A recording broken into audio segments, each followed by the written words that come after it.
नमस्कार। सुबह 8 बजे की खबरों में आप सभी का स्वागत है। मैं हूं नीलू। करते हैं खबरों की शुरुआत। तो सबसे पहले बात प्रधानमंत्री के दौरे की। आज कानपुर पहुंच रहे हैं प्रधानमंत्री। कानपुर में प्रधानमंत्री मोदी 47,573 करोड़ की 15 विकास परियोजनाओं का लोकार्पण और शिलान्यास करने वाले हैं। प्रधानमंत्री मोदी कानपुर मेट्रो के नए भूमिगत रूट, तापीय परियोजना, रेलवे ब्रिज, अग्निशमन केंद्र और ट्रीटमेंट प्लांट का लोकार्पण करेंगे। इससे मेट्रो, ऊर्जा, जल और शहरी इंफ्रास्ट्रक्चर के क्षेत्र में कानपुर को नया आयाम मिलेगा। और इसके अलावा प्रधानमंत्री मोदी राज्य की परियोजनाओं का वर्चुअली लोकार्पण भी करेंगे। इनमें ग्रेटर नोएडा में 132 केवी के 2 power sub station, Jawaharpur, Obra सी और खुर्जा में थर्मल पावर परियोजना शामिल है। प्रधानमंत्री मोदी के साथ सीएम योगी भी मौजूद रहेंगे। सूचना के मुताबिक पहलगाम आतंकी हमले में मारे गए शुभम द्विवेदी के घर पर भी प्रधानमंत्री जा सकते हैं।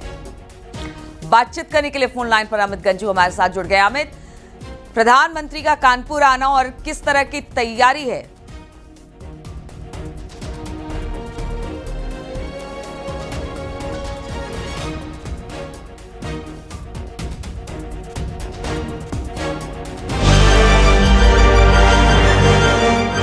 पीएम मोदी शुक्रवार को कानपुर दौरे पर रहेंगे। इस दौरान पीएम मोदी कई विकास परियोजनाओं का उद्घाटन करेंगे और एक विशाल जनसभा को संबोधित करेंगे। पीएम मोदी करीब 21,000 करोड़ की लागत वाली परियोजनाओं का लोकार्पण और शिलान्यास करेंगे। कानपुर वासियों के लिए सौगातें लेके प्रधानमंत्री कानपुर पहुंच रहे हैं और कानपुर में उनके स्वागत को लेके भी तैयारियां पूरी हो चुकी हैं। जहां एक और प्रधानमंत्री 21,000 करोड़ की योजनाओं का लोकार्पण और शुभारंभ करेंगे, तो वहीं यहाँ 50,000 से ज्यादा लोगों की बैठने की व्यवस्था की गई। जहाँ तक कैमरे की नजर जा रही है, देखिए कि इस पूरे विशाल पंडाल को पूरी तरीके से तैयार कर दिया गया। पीएम मोदी इस दौरान पहलगाम आतंकी हमले में मारे गए शुभम द्विवेदी के परिजनों से भी मुलाकात कर सकते हैं। पीएम मोदी के कार्यक्रम के लिए पुलिस प्रशासन ने कड़े इंतजाम किए हैं। सामने देख रहे हैं जनता प्रेमिस द्वारा 4 गेट बनाए गए, बड़े बड़े गेट बनाए गए, जहां पर बाकायदा डी लगाई गई हैं और दो लेवल पर चेकिंग होगी। एक तो जो वर्दीधारी हैं वो चेक करेंगे, उसके बाद जो सादा वस्त्रों में अलाई वाले हैं वो चेक करेंगे, उसके बाद ही अंदर प्रवेश द्वार होगा। तो सारी सुरक्षा व्यवस्था चाक चौबंद की गई ताकि कोई भी आपत्तिजनक चीज़ अंदर ना जाने पाए और कोई भी ऐसा व्यक्ति अंदर जाए जो गलत इरादे से आए। सीएम योगी भी बुधवार को पीएम मोदी के दौरे की तैयारियों को परखने के लिए कानपुर पहुंचे थे। सीएम योगी ने सीएसए पहुंचकर कार्यक्रम स्थल का निरीक्षण किया और अधिकारियों के साथ बैठक का जरूरी दिशा निर्देश दिए। वहीं पीएम मोदी के दौरे को लेकर सुरक्षा चाक चौबंद है। प्रधानमंत्री के दौरे को लेकर चप्पे चप्पे पुलिस का डिप्लॉयमेंट रहेगा। जमीन से लेकर आसमान तक पूरी पैनी नजर रहेगी। आशीष पांडे के साथ अमित गंजू, न्यूज़ 18। तो आज प्रधानमंत्री कानपुर पहुंचने वाले हैं और उसको लेकर सीएम योगी ने ट्वीट किया है। प्रधानमंत्री का उत्तर प्रदेश आगमन पर हार्दिक स्वागत और अभिनंदन। और आज उत्तर प्रदेश को समृद्धि और नवाचार की एक नई दिशा मिल रही है। प्रधानमंत्री आज कानपुर में 15 मेगा विकास की परियोजनाओं का लोकार्पण एवं शिलान्यास करेंगे। ऊर्जा, मेट्रो, जल शोधन और शहरी इंफ्रास्ट्रक्चर समेत विभिन्न क्षेत्रों में ये अभूतपूर्व निवेश उत्तर प्रदेश को नए युग की ओर अग्रसर करेगा। ये विकसित भारत के लिए प्रतिबद्ध नया उत्तर प्रदेश है, तो मुख्यमंत्री ने एक्स पर लिखा है। और इसी पर बातचीत करने के लिए अब हमारे साथ अमित गंजू इस वक्त फोन लाइन पर जुड़ गए हैं। अमित, आज प्रधानमंत्री आ रहे हैं, अपने साथ कई योजनाओं की सौगात लेकर भी आ रहे हैं और समृद्ध और विकसित उत्तर प्रदेश की दिशा में एक बड़ा कदम माना जा रहा है। किस तरह की तैयारी से लेकर? देखिए नीलू जी, मैं आपको बताना चाहूंगा कि आज का दिन कानपुर वासियों के लिए किसी महोत्सव से कम नहीं है, क्योंकि निश्चित तौर पर आज का दिन कहीं ना कहीं स्वर्ण अक्षरों में इसलिए लिखा जाएगा क्योंकि भारत के प्रधानमंत्री जो है नरेंद्र मोदी तीसरी बार बनने के बाद पहली बार यहाँ कानपुर पहुंच रहे हैं। कानपुर वालों के लिए सौगातों की एक छड़ी लगा रहे हैं, चाहे मेट्रो की बात हो, चाहे पावर प्लांट की बात हो, चाहे कन्वेंशन सेंटर की बात हो। 21,000 करोड़ रुपए की सौगातों का शिलान्यास और लोकार्पण करेंगे। और क्योंकि कहीं ना कहीं प्रधानमंत्री का दौरा बड़ा अहम माना जा रहा है, क्योंकि इस दौरान जहाँ एक और शहरवासियों को कुछ और भी उम्मीदें हैं कि अपने पिटारे से वो कुछ और निकालकर शहरवासियों को दे के जाएंगे, क्योंकि पूर्व में भी सांसद कानपुर के दोनों सांसदों ने कुछ और मांगे रखी थी, जिससे शहर विकास जो हो रहा है उसमें और चार चांद लगे। तो उसमें तमाम अगर बात की जाए सीएसए के इस मैदान पर, तो सीएसए के मैदान पर प्रधानमंत्री पहुंचेंगे और जनता को 35 मिनट तक संबोधित कर देंगे। लगभग 35,000 से ज्यादा लोग वहां पहुंचने की व्यवस्था की गई है। 850 से ज्यादा बसेस लगाई गई हैं। किसी को किसी प्रकार का कोई ऑब्स्ट्रक्ट ना, उसका विशेष ध्यान रखा गया। और ऐसे में पंडाल में बैठने की व्यवस्था अगर बात की जाए तो लगभग 2:30 के आसपास यहाँ पहुंचेंगे और यहाँ लगभग 35 मिनट रहेंगे।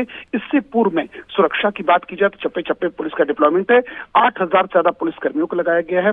कमांडोज हैं, यहाँ तक कि ड्रोन कैमरे से निगरानी। इन सब के बीच पहलगाम में मारे गए शुभम के परिजनों से भी वो मुलाकात कर सकते हैं। हालांकि पूर्व में ये सूचना थी सूत्रों से कि वो उनके आवास जाएंगे, क्योंकि अब प्रधानमंत्री का जो प्रोग्राम आ गया है, जो उनका पूरा शेड्यूल आ गया है या उनके आज के प्रोग्राम में अभी फिलहाल नहीं, लेकिन ऐसा माना जा रहा है एयरपोर्ट पे या मंच के पास उन परिजनों से प्रधानमंत्री मुलाकात करेंगे, जिसमें शुभम के पिता, उसकी पत्नी, उसकी मां और उसकी बहन, उसके बहनों, 5 लोगों को परमिशन मिली है। अब ये परमिशन कहाँ के लिए है? एयरपोर्ट के लिए है कि मंडप स्थल के लिए, या जो ग्रीन कॉटेज बनाया इसमें ऐसे तमाम चीजें जिसपे अभी कहना थोड़ा जल्दबाजी होगा, लेकिन ऐसे में प्रधानमंत्री मुलाकात उनसे कर सकते हैं। और अगर बात की जाए उनके स्वागत के लिए एयरपोर्ट पे मुख्यमंत्री योगी आदित्यनाथ खुद रहेंगे और यहाँ पूरे चप्पे चप्पे पे फोर्स का डिप्लॉयमेंट। अगर सीएसए की बात की जाए तो सीएसए में तमाम ऐसी योजनाएं हैं जिस पर आज रिमोट के माध्यम से पर्दा उठेगा और शहरवासियों के चेहरे पर कहीं ना खुशी होगी। इस आज के दिन को बड़ा अहम इसलिए माना जा रहा है क्योंकि जो आज शिलान्यास और लोकार्पण है उससे लगभग 38,000 से ज्यादा लोगों के लिए रोजगार की एक नई राह भी चालू हो रही है। ठीक है, चलिए आगे भी आपसे अपडेट लेते रहेंगे प्रधानमंत्री के दौरे को लेकर। बहुत बहुत शुक्रिया अमित जी हमारे साथ जुड़ने के लिए।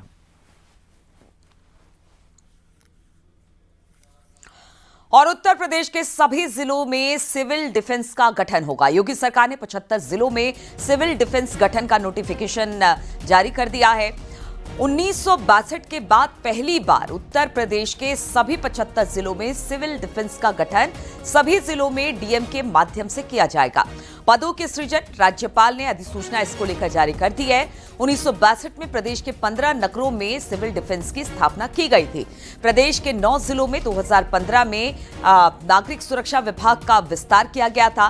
प्रदेश के शेष 49 जनपदों में सिविल डिफेंस स्थापना की अधिसूचना अब जारी कर दी गई है। और जिस तरह से भारत पाकिस्तान के साथ स्थिति बनी उसके बाद सिविल डिफेंस की बेहद जरूरत महसूस की गई और अब योगी सरकार की तरफ से बड़ा फैसला लिया गया है कि डीएम के माध्यम से अब यहां पर सिविल डिफेंस के जो अधिसूचना है उसे जारी कर दिया जाएगा। अब बदायूं की बात करते हैं जहां पर 50,000 के नामी बदमाश रवि को पुलिस ने धर दबोचा है, गिरफ्तार किया है। इस दौरान एक पुलिसकर्मी भी घायल हो गया। बताया जा रहा है कि दोनों को अस्पताल में एडमिट करा दिया गया है। 13 मई को आरोपी सेल्समैन की हत्या के मामले में ये दोनों फरार चल रहे थे, जिसके बाद उन पर 50,000 के इनाम की घोषणा की गई थी। वहीं फिरोजाबाद में जमीनी विवाद को लेकर पिता और पुत्र की हत्या के मामले में पुलिस ने एक और आरोपी को मुठभेड़ में गिरफ्तार किया। गिरफ्तार आरोपी देवेंद्र पर 20,000 रुपए का इनाम घोषित था। आरोपी के पास से तमंचा और कारतूस बरामद किया गया है। ये 2 तस्वीरें बदायूं और फिरोजाबाद की आप देख पा रहे हैं। तो आपको बता दें कि बदायूं से खबर लेते हैं जहां पर चलिए अब मैनपुरी की बात कर लेते हैं, जहां पर पुलिस और एसओजी की टीम ने चोर गिरोह के 2 सक्रिय सदस्यों को गिरफ्तार किया। पकड़े गए दोनों आरोपी कई जिलों में चोरी की घटनाओं को अंजाम दिया करते थे। पुलिस ने इन कब्जे से 4,70,000 कैश बरामद किया। एक बाइक, तमंचा और कारतूस भी बरामद किया गया है।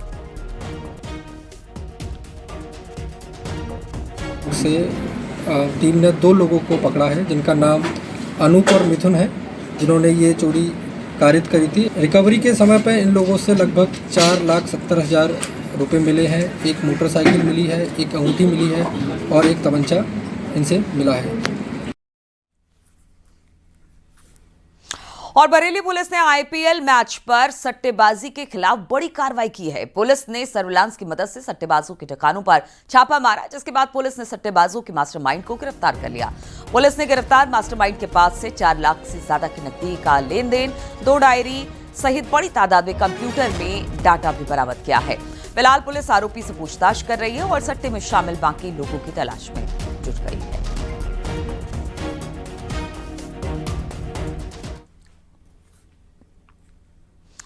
बलरामपुर से खबर लेते हैं, जहां पर पुलिस ने एक युवक को गोली मारकर घायल करने के मामले में खुलासा किया है।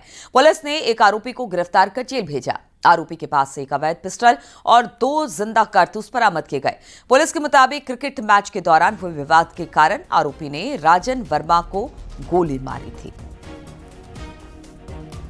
इस घटना पे पुलिस ने मुकदमा पंजीकृत किया और सभी साक्ष्य वहां से एकत्रित किए गए और उसके आधार पर अभियुक्त अनुपम यादव की गिरफ्तारी की गई।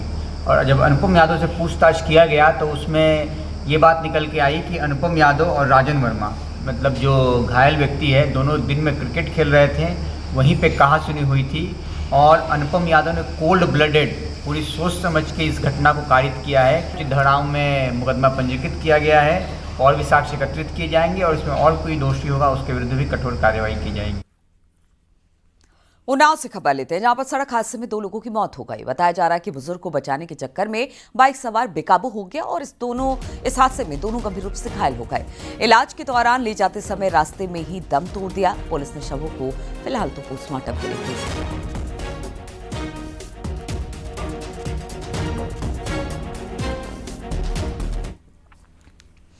लखनऊ में आईआरएस ऑफिसर गौरव गर्ग से मारपीट के मामले में आरोपी आईआरएस योगेंद्र मिश्रा पर एफआईआर दर्ज कर ली गई है। गौरव गर्ग ने हजरतगंज कोतवाली में एफआईआर दर्ज कराई। इसमें उन्होंने योगेंद्र मिश्रा पर जानलेवा हमले का आरोप लगाया। हजरतगंज पुलिस एफआईआर दर्ज कर मामले की छानबीन में जुटी है। योगेंद्र मिश्रा फिलहाल उत्तराखंड के काशीपुर में पोस्टेड है। आईआरएस गौरव गर्ग आईपीएस रवीना त्यागी के पति हैं। गौरव गर्ग जो आईआरएस इनकम टैक्स सेवा के अधिकारी हैं, उनके द्वारा थाना हजरतगंज को दिनांक 29 मई को संपर्क करके अपने साथ हुई मारपीट की सूचना दी गई, जिसके संबंध में तत्काल थाने के द्वारा उनका सिविल अस्पताल में इलाज कराया जा रहा है। उनकी स्थिति खतरे से बाहर है। अग्रिम वैधानिक कार्रवाई की जा रही है।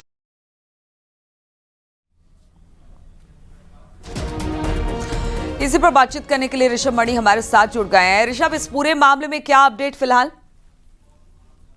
कल शाम तक हंगामा चलता रहा है, देर रात भी हंगामा होता रहा है। फिर इसके बाद गौरव गर्ग जो आईआरएस अफसर हैं 2016 बैच के, इन्होंने हजरतगंज कोतवाली में 2014 बैच के आईआरएस अफसर मिश्रा के खिलाफ तहरीर दी है और देर रात उसमें जो हत्या के प्रयास की धारा है, जानलेवा हमले की धारा है, उसमें योगेंद्र मिश्रा के खिलाफ वो मुकदमा दर्ज हो गया है।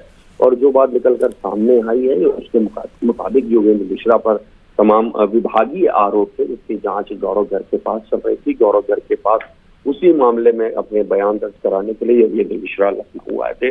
दोनों अफसरों में कुछ कहासुनी हुई और उस कहासुनी के बाद योगेंद्र मिश्रा ने जानलेवा हमला कर दिया गौरव गर्ग पर। उनको अस्पताल ले जाना पड़ा। उनके चेहरे पर चोट आई थी। ये बताया गया कि उन्होंने पानी भरा गिलास उनके चेहरे पर दे मारा, जिससे उनको चोट लगी। उनको सर में भी कुछ दिक्कत हो रही थी, चलने में भी दिक्कत हो रही थी। जो अप्रत्याशित हमला था, अचानक हुआ हमला था, जिसके चलते वो घबरा गए थे। उनको अस्पताल ले जाया गया, वहाँ पे कुछ देर वो भर्ती रहे। हालांकि कल देर रात भी वो अस्पताल में ही थे और इसके बाद उन्होंने तहरीर दी और इस तहरीर पर मुकदमा दर्ज हो गया है योगेंद्र मिश्रा पर। योगेंद्र मिश्रा के खिलाफ भी कई विभागीय शिकायतें हैं और जो गौरव गर्ग हैं, इनकी पत्नी रवीना त्यागी आईपीएस अफसर हैं, फिलहाल लखनऊ में तैनात है। ठीक है ऋषभ, बहुत बहुत शुक्रिया आपका जानकारी देने के लिए।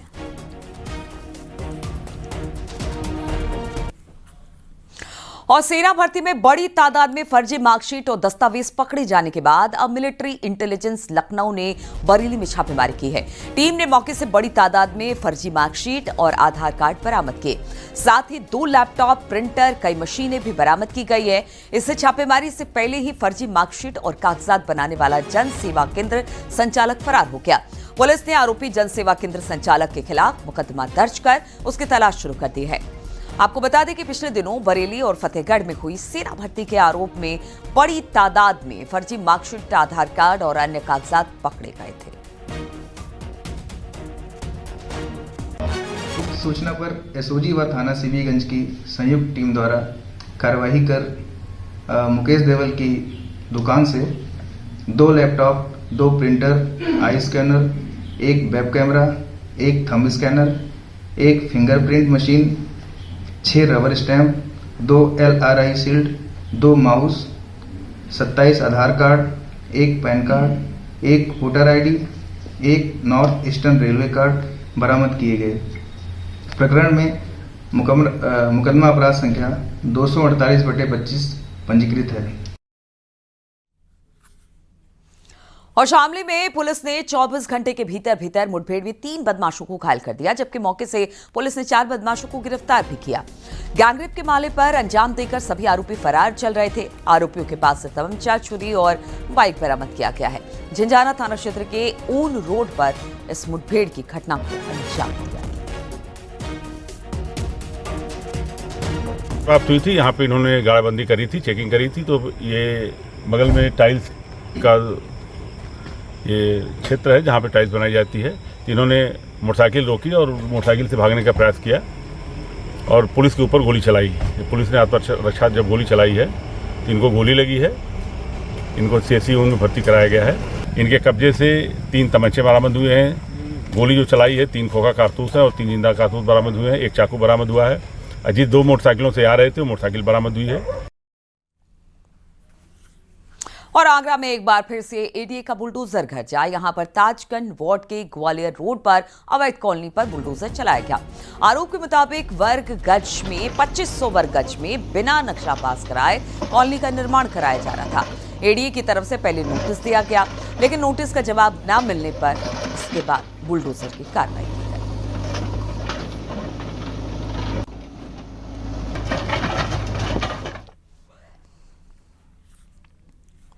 उधर प्रयागराज की बात की जाए तो PDA का बुलडोजर यहां पर भी गरजा। यहां माफिया अतीक के करीबियों पर कार्रवाई की गई। यहां पर 33 बीघे में अवैध प्लॉटिंग पर बुलडोजर चला। मीरापुर और झलवा इलाके में ये कार्रवाई की गई। इसके अलावा कालंदीपुरम में अवैध कब्जे को भी गिरा दिया गया।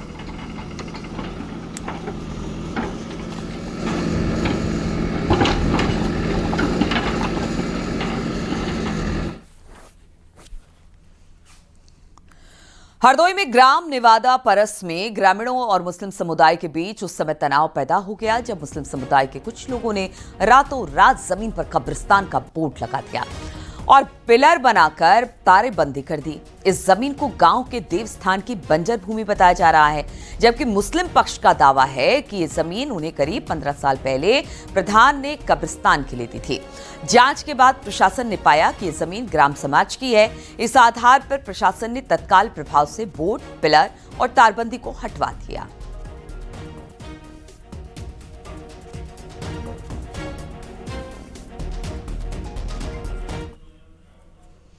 खबर हापुड़ से लेते हैं, जहां पर फर्जी डिग्री मामले में STF की टीम ने मोनाड यूनिवर्सिटी में टीचरों से पूछताछ की है और कुछ टीचरों को हिरासत में भी लिया। इससे पहले STF ने मोनाड यूनिवर्सिटी में छापेमारी करके 1300 से ज्यादा फर्जी मार्कशीट और डिग्री बरामद की। इस मामले में पुलिस ने मोनाड यूनिवर्सिटी के चेयरमैन सहित 10 लोगों को जेल भेज दिया है।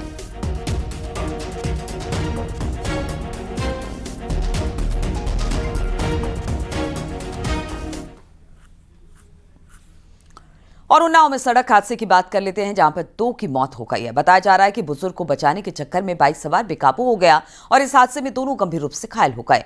इलाज के दौरान ले जाते समय रास्ते में ही दम तोड़ दिया। पुलिस ने शवों को पोस्टमार्टम के लिए भेज दिया है।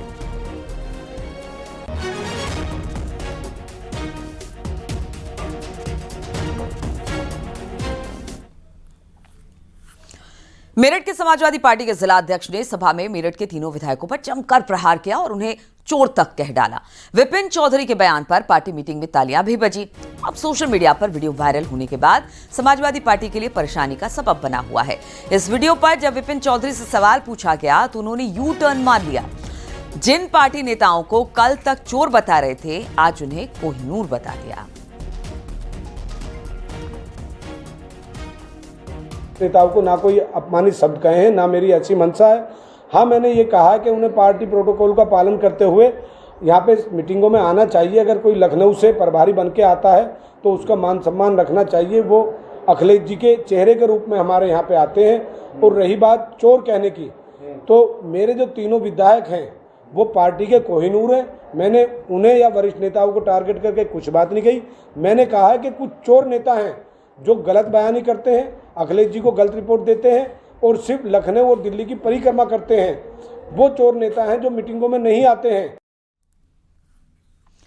शहीद कैप्टन अंशुमान सिंह के पिता पूर्व सैनिक आरपी सिंह कांग्रेस में शामिल हो गए हैं। आपको बता दें कि 19 जुलाई 2023 को सियाचिन में कैप्टन अंशुमान सिंह शहीद हो गए थे। इस मौके पर पूर्व सैनिक आरपी सिंह ने कांग्रेस की जमकर तारीफ भी की।